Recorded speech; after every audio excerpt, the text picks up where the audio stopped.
남자들이라면 다들 역삼각형 몸매를 가지고 싶어 합니다. 그래서 많은 남자들이 헬스장에 가서 광배근 운동을 하고 있죠. 광배근 운동을 어떻게 해야 효율적으로 할 수 있을까요?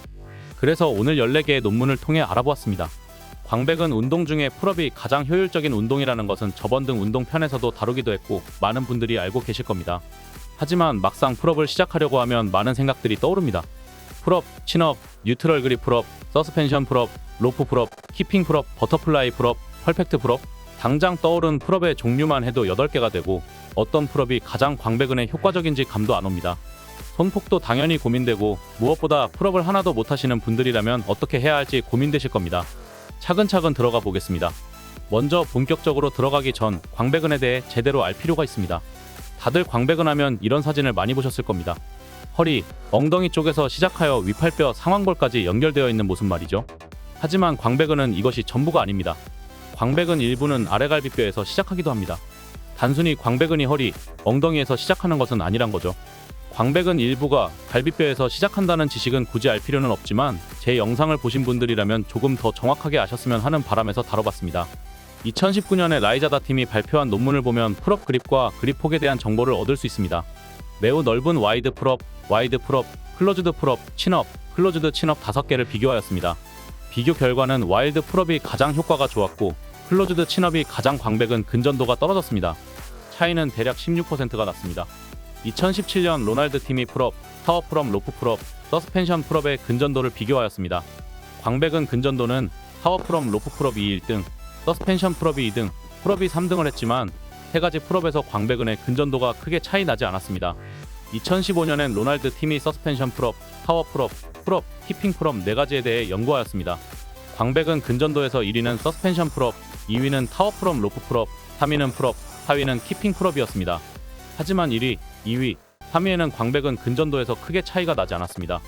2010년 제임스 팀에선 퍼펙트 풀업, 친업 3가지에 대해 연구하였는데 지겨우시죠? 광배근 근전도에 대해 읽은 논문을 다 나열하면 아마 10분이 넘어갈 것 같으니 빠르게 요약 정리를 가보도록 하겠습니다. 요약 내용은 괜찮은 논문 7가지를 선택해서 제가 직접 정리한 내용입니다. 와이드 풀업의 광배근 근전도가 1이라고 가정했을 때 서스펜션 풀업은 1.05, 타워 풀업은 1.03에서 1.04, 퍼펙트 풀업은 약 1.02, 많이 와이드하게 잡은 풀업은 0.99, 어깨너비 친업은 0.95, 클로즈드 그립 풀업은 0.92, 클로즈드 친업은 0.85에서 0.89, 키핑 풀업은 0.87, 버터플라이 풀업은 키핑 풀업보다 조금 나은 정도이므로 대략 0.83, 뉴트럴 그립은 0.82입니다. 여러 풀업마다 각기 다른 장점이 있겠지만 광배근 입장에서 볼 때는 서스펜션 풀업, 타워 풀업, 퍼펙트 풀업이 가장 좋고 풀업바만 있다면 와이드 풀업을 하시는 것이 가장 현명한 선택입니다. 광배근의 속근과 지근의 비율은 52대 48입니다. 최근 들어 속근과 지근의 비율에 상관없이 실패 지점까지만 운동하면 근성장에 큰 차이가 없다는 논문도 많이 나오고 있으나 중량 풀업이 가능하신 분들은 그냥 풀업과 중량 풀업을 섞으면서 운동하시는 것을 추천드립니다. 어깨 부상 때문에 풀업이 고민되신다면 다음 논문을 참조하시는 것이 좋습니다. 2022년 오미드 팀은 어깨 부상과 스트레칭에 대한 논문을 발표하였습니다. 내용의 핵심은 동적 스트레칭이 정적 스트레칭보다 어깨 부상을 막는 데 효과가 더 뛰어나다는 것이었습니다. 그러므로 어깨가 걱정되시는 분들은 동적 스트레칭 위주로 스트레칭 해주세요. 물론 풀업 자세도 교정하셔야 합니다. 많은 논문을 읽다가 흥미로운 논문 2가지를 발견해서 가지고 와봤습니다. 첫 번째는 철봉 두께에 관한 논문입니다. 2021년 서상원 박사팀이 발표한 논문에 의하면 철봉 두께가 손 그립 크기의 100%일 때가 50%일 때보다 광배근의 근전도가 약 19% 높다는 것을 밝혀냈습니다. 철봉의 두께를 조절만 할 수 있으면 너무 얇은 것보다 자신의 손에 맞는 것을 선택하시는 것이 좋겠습니다. 근데 사실상 철봉의 두께를 저희가 선택해서 사용할 수 있는 경우는 거의 없죠? 그럴 때 스트랩을 쓰시면 철봉의 두께를 손 크기와 비슷하게 맞출 수 있습니다. 손목 스트랩은 괜찮은 걸로 인터넷에 찾아보시고 사시는 것이 좋습니다. 2016년 에스칼란테 팀이 베르사 스트랩을 쓰고 풀업한 경우와 그립이 없는 경우를 비교한 논문을 발표하였습니다. 결과는 그립을 안 쓴 경우가 광배근 근전도가 더 높았습니다. 대략 4% 정도의 근전도가 낮아졌지만 오히려 손목 굽힘근의 부담이 약 10% 낮아졌고 손목 평근의 경우 대략 20% 감소하였습니다. 풀업을 할 때 광배보다 손이 먼저 지쳐 아쉬운 분들은 손목 스트랩을 사용을 고민해 보시는 것도 좋을 것 같습니다. 이제 풀업에 익숙하지 않으신 분들을 위한 자료입니다. 풀업을 하나도 못하는 경우라면 어떤 운동을 해야 할까요? 시티드 랩풀다운, 닐링 랩풀다운, 어시스트 풀업? 이에 대한 대답은 2019년 제니퍼 팀이 발표한 논문에서 찾아볼 수 있습니다. 제니퍼 팀은 풀업을 하기 위해선 닐링 랩풀다운을 권하고 있습니다. 약간 의외일 수도 있습니다. 광배근 근전도는 어시스트 풀업이 가장 높으니까요. 하지만 제니퍼 팀은 풀업과 가장 비슷한 근전도 양상을 보여주는 닐링 랩풀 다운을 추천하고 있습니다.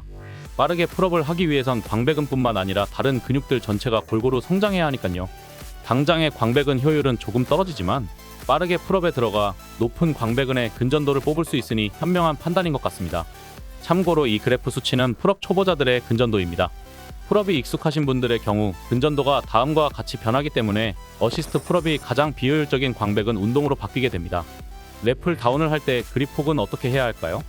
랩풀 다운의 경우 그립 폭에 대한 차이가 거의 없습니다. 2014년 비다르 팀이 발표한 논문에 의하면 프로네이티드 그립으로 운동했을 때 와이드 그립, 어깨너비 그립, 클로즈드 그립 모두 비슷한 근전도를 보여주었습니다. 2010년 스티븐 팀이 발표한 논문에서 프로네이티드 그립과 수피네이티드 그립에 대한 정보를 얻을 수 있었습니다. 실험은 그립 너비와 종류를 모두 고려하여 진행되었습니다. 실험 결과 그립 너비는 중요하지 않고 그립 종류가 프로네이티드 그립인지 수피네이티드 그립인지가 중요하다고 합니다. 프로네이티드 그립일 경우 수피네이티드 그립보다 최대 약 9% 높은 광배근 근전도를 보여주었습니다. 추가적으로 2010년 조셉팀이 발표한 논문을 통해 리어 랩풀 다운에 대한 정보도 얻을 수 있었습니다. 그 결과 리어 랩풀 다운은 낮은 광배근 근전도를 보여주었습니다. 다시 말해 랩풀 다운에서 광배근의 가장 높은 근전도를 보여주는 것은 와이드 그립, 그리고 시티드 형태보다 닐링 형태를 하면 더 높은 광배근 근전도를 가져갈 수 있다는 것이죠. 오늘 14개의 논문으로 알아본 내용을 정리하면 다음과 같습니다. 첫 번째, 대표적인 풀업 중 가장 높은 광배근 근전도를 보여준 것은 퍼펙트 풀업, 서스펜션 풀업, 로프 풀업이다. 두 번째, 정석적인 풀업만 한다면 광배근 발달의 와이드 그립이 가장 좋다. 세 번째, 정적 스트레칭보다 동적 스트레칭이 어깨 부상 방지에 더 효과적이다. 네 번째, 철봉 두께는 손에 딱 맞는 것이 좋다. 다섯 번째, 헬스 스트랩은 실제 효과가 있다. 여섯 번째, 풀업을 하나도 못하면 닐링 와이드 랩풀 다운을 하자. 이상 헬스 저장소였습니다. 다음에도 도움이 되는 지식으로 찾아뵙겠습니다. 오늘 영상이 마음에 드셨다면 좋아요와 구독 부탁드립니다.